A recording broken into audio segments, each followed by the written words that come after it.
Disadari ataupun tidak, klan Ba'alawi atau para habaib itu marwahnya hancur, itu atas perbuatan daripada oknum-oknum Habib.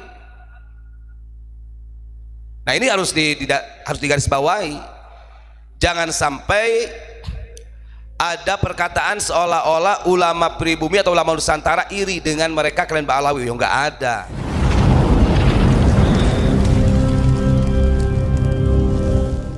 Para hadirin, para jamaah yang dimuliakan Allah Subhanahu wa Ta'ala, beberapa hari yang lalu saya pernah membahas keterkaitannya dengan terjadinya pembunuhan terhadap Husain,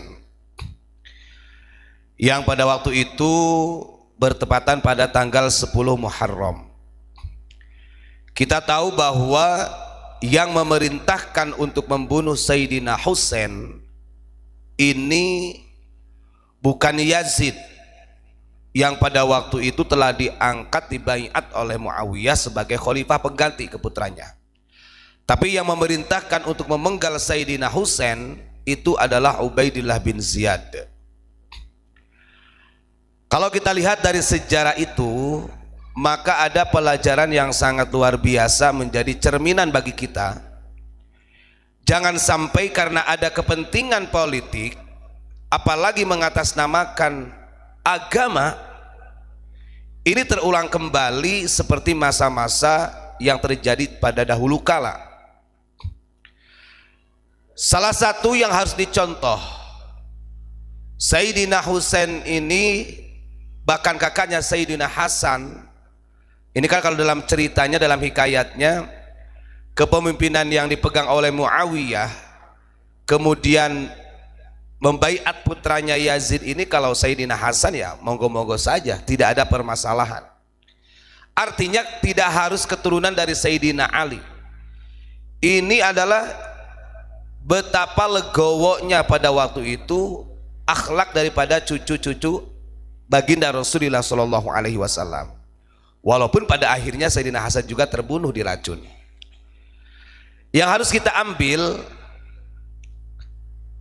keegoisan seseorang, baik itu secara kemampuan ilmu yang mendalam ataupun karena egonya dia mempunyai i'timad nasab yang bagus, ini tidak akan pernah menyelesaikan masalah. Ini akan membahayakan, apalagi bagi pengikutnya.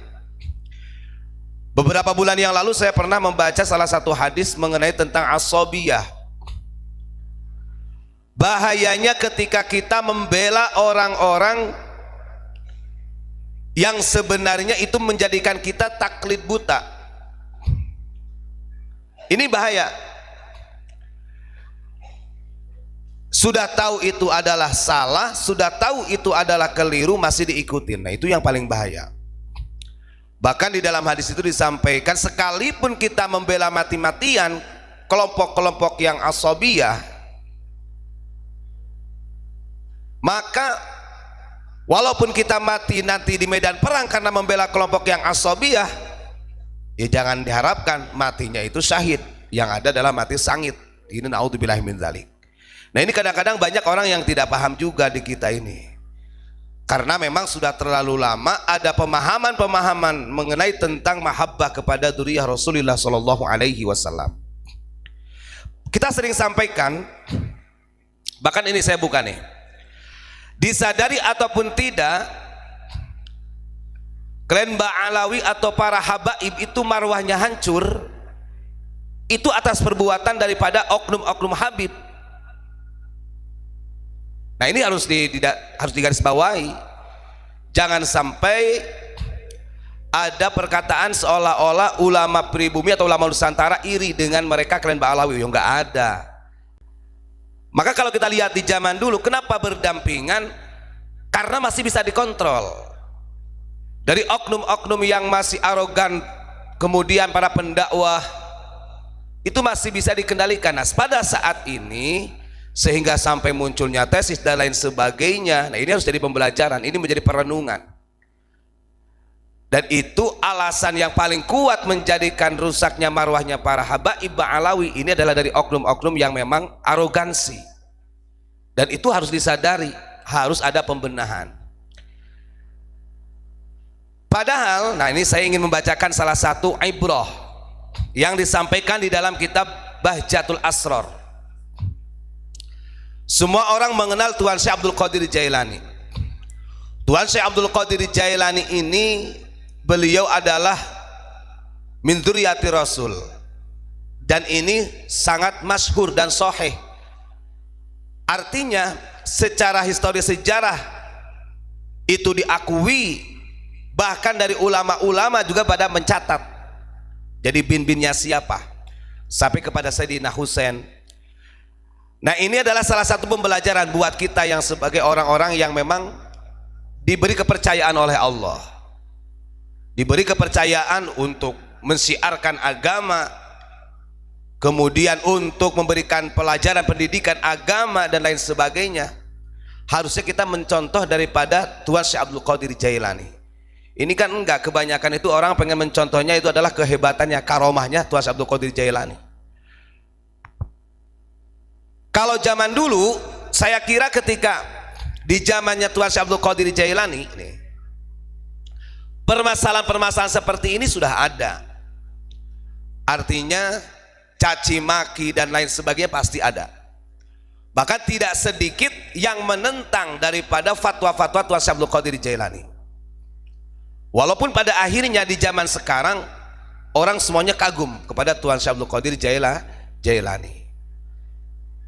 Ada dari beberapa makalah yang disampaikan oleh, ini sanadnya, artinya yang disampaikan oleh Tuan Syekh Abdul Qadir Jailani ini turun-temurun sampai ke murid-muridnya. Ini ada berapa sumber. Jadi silsilah mata rantainya ini nyambung. Artinya bisa dipertanggungjawabkan. Ini saya bacakan ya, mudah-mudahan menjadi ibrah buat semuanya, baik itu para ulama ataupun habaib, siapa saja, kiai, aang, tuh bagus, lora dan lain sebagainya gitu. Ini kan kalau kita lihat ini memang ada egoisme di dalam dirinya nih. Nah ini sebenarnya pembelajaran. Kalau orang paham bahasa yang seperti ini, bukan hanya Tuan Syekh Abdul Qadir Jailani, semua yang dianggap sebagai ulama, semua yang disebut oleh para habaib, semua disebut kiai, gus yang punya anak didik, punya jamaah, ya harus bertanggung jawab. Dan bentuk tanggung jawab ini sampai hari kiamat atau bagaimana tidak? Wong orang yang diberi amanah nanti itu orang yang pertama kali yang akan dimintai pertanggungjawaban oleh Allah. Kan begitu. Sekarang giliran begini, kalau dalam hal keselamatan umat wajar, tapi ada juga nih dari oknum, dari kelompok mereka yang mengatakan untuk menghentikan orang-orang yang ceramah meluruskan sejarah dengan bertanggung jawab dunia akhirat. Ada juga yang kayak gitu. Bukan itu yang dimaksud terbongkar, karena kalau tidak dibongkar, tidak diluruskan, bahaya. Zainab ini karena dia menyampaikan sebagai dirinya adalah putri Ali dan Fatimah, itu bisa apa namanya itu? Apa istilahnya itu bahasanya, bahasa ini itu eksploitasi. Nah, itu bisa apa namanya? Menjadikan suatu alasan lah, karena sebagai cucu Nabi untuk mengumpulkan harta-harta umat. Ini kan bahaya, mengeksploitasi gitu ya. Itu terjadi. Makanya yang pada akhirnya Zainab ini dihadapkanlah dengan Imam Ali Al-Hadi, cucu Nabi yang ke-10. Ya zaman dulu nggak ada tes DNA, kalau berani ya masuk kandang singa tuh. Kan begitu Gus ya? Ya gak wani. Gitu ya. Nah, dalam hal ini ingat, Tuan Syekh Abdul Qadir Jailani ini beliau masyhur sebagai dzurriyyah Rasul. Tapi ingat, kemuliaan Tuan Syekh Abdul Qadir Jailani di dalam catatan sejarah itu bukan karena nasabnya, tapi karena kepribadiannya, ketakwaannya, sehingga punya predikat Sultanul Aulia. Makanya beliau berani bertanggung jawab semua hal ihwal muridnya ataupun jamaahnya nanti sampai hari kiamat. Allah yamuta ahadum minhum illa ala taubah. Begitu, satupun murid saya atau jamaah, kata Tuan Syekh Abdul Qadir Jailani, saya pastikan mati tidak akan dalam keadaan sul khotimah, harus husnul khotimah. Nah ini kalau orang agak sedikit miring otaknya begini Gus, wah kita kan bukan Tuan Syekh Abdul Qadir Jailani, Orang itu kok ikut manakiban kok. Harusnya mencontoh. Saya pernah mendapat jangan dari abang. Manakiban itu bagaimana? Yo dibaca, yo dipraktekkan.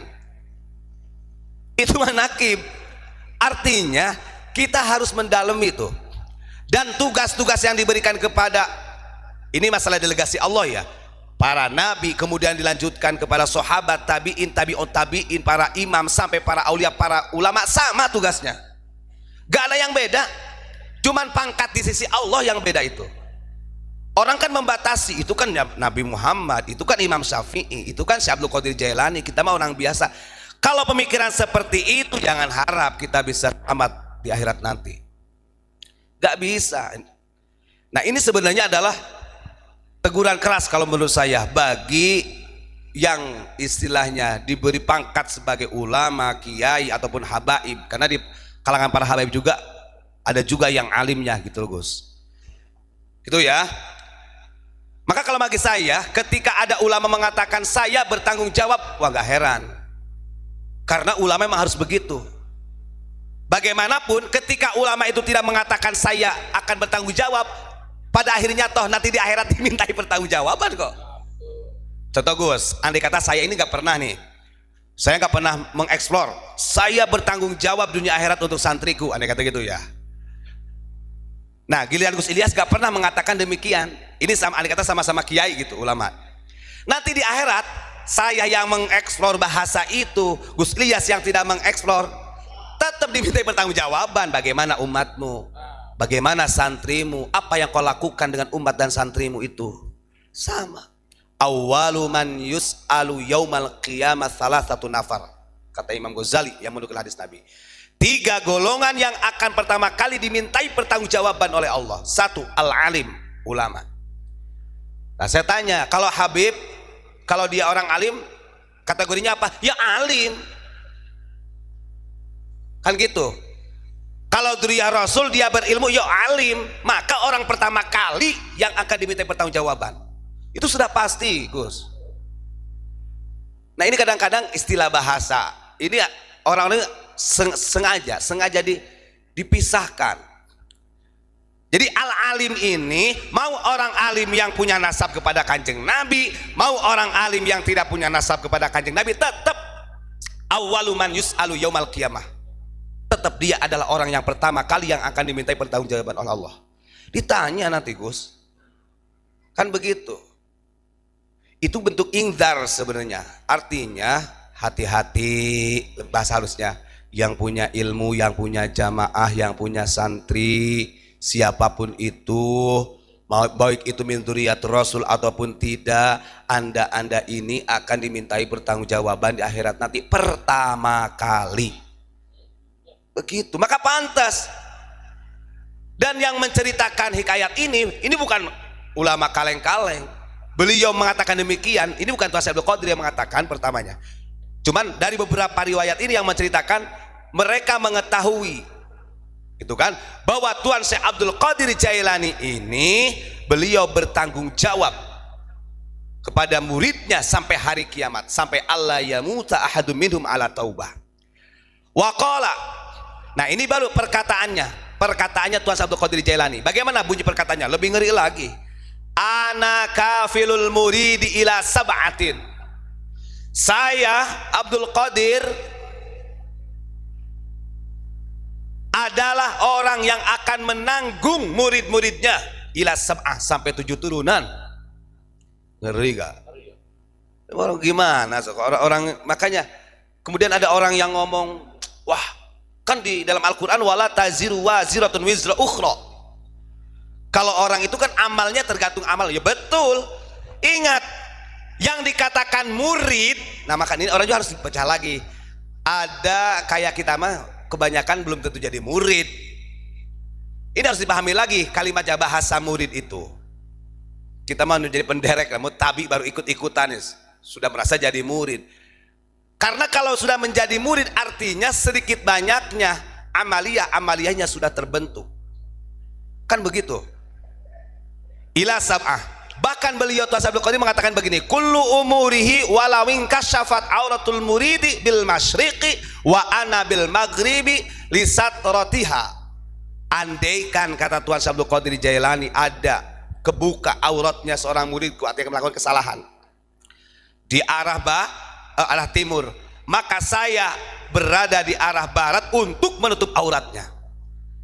Bahasa seperti ini itu jangan menjadi salah satu perkara wah, itu bahasa tanggung jawab dan memang harus dimiliki bagi orang-orang yang merasa dirinya sebagai ulama. Begitu Gus.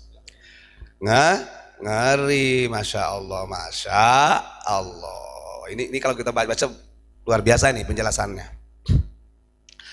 Nah ini kenapa harus saya bacakan? Karena kadang-kadang orang ini kan, saya kira sih mungkin banyaklah orang yang sudah paham dengan bahasa-bahasa satohat dari golongan yang apalagi para aulia ini kan lebih ngeri-ngeri lagi gitu kan kalau kita lihat. Yang saya herankan begini, kenapa di zaman sekarang itu ketika ada bahasa-bahasa yang begitu dianggap gampang menilai sebagai sesat? Ya karena kekosongan. Karena kekosongan, tidak ada yang membuka mengajarkan langsung hal tersebut. Terisinya ya istilah-istilah bid'ah, khurafat dan lain sebagainya, itu aja. Nah, ini kan ngeri. Baik, itu saja yang saya sampaikan. Yang jelas seorang Tuan Syekh Abdul Qadir Jailani ini ibrohnya, beliau betul-betul sebagai cucu Nabi, bahkan jalurnya itu dari Hasan Hussein nyambung beliau. Beliau ini dimuliakan sedemikian rupa oleh orang, bahkan di hadapan Allah. Ingat, yang membuat mulia Tuan Syekh Abdul Qadir Jailani bukan karena nasabnya, tapi karena ketakwaannya, karena ibadahnya yang paripurna sehingga punya predikat Sultanul Aulia. Kan begitu, itu harusnya dicontoh. Begitu ya.